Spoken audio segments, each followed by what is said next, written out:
Sabina, bu gün sənə dəstək olan varmı sənət aləmində? Vaxtıyla Emili çox istəyən. Onu əksinə sual verək də belə. Necə? Bugün sənin ayağımı qazanlar varmı? Hətta. Bilirsiniz necədir? Mən çox güclüyəm, həddindən artıq. Mən o gücü elə çoxunu da Emildən götürmüşəm. Niyə səncə səbəb nədir? Qarşı kəsmək, yolu kəsmək? Bizdə bəzi insanlarda bəzi xüsusiyyətlər var. Hansı ki, o bəzi sözünü də xoşlamıram, direkt deməyə xoşlayıram, amma gərək bilmirəm. Elə bir ki, bir insan ağlayanda, bir insan əziləndə, bir insan boynu bükük qalanda ona belə vah-vah, nə bilim, yığır hamı. İstəyir ki, ona möhtac olasan, ona, necə deyim, sanki özün qaldırmaq üçün. Əyləsən qarşısında. Bəli, amma görəndə ki, sən çox güclüsən və sənin potensialın var və sən gözünün yaşını evdən silib, çıxıb hər şeyə rağmen gülümsəyə bilirsən. Onda çox insanlar qıcıqlanır. Mən bunu bu 2 ildə gördüm. Yəni, bəlkə də təsəvvür eləmirdilər mən ayağa qalxım. Sənət adamları arasından? Hamısında, bəli. Yəni, heç mi dəstək göstərən yoxdur?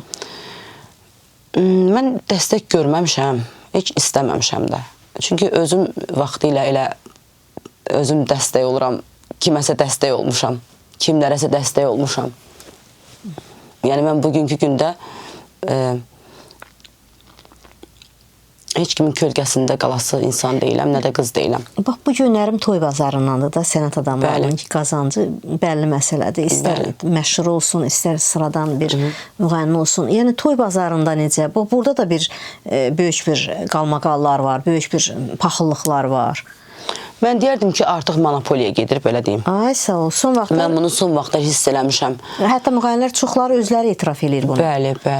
Mən onu hiss Şadlıq evlərinin, xüsusi özlərinin. Amma ruzunu verən Allahdır.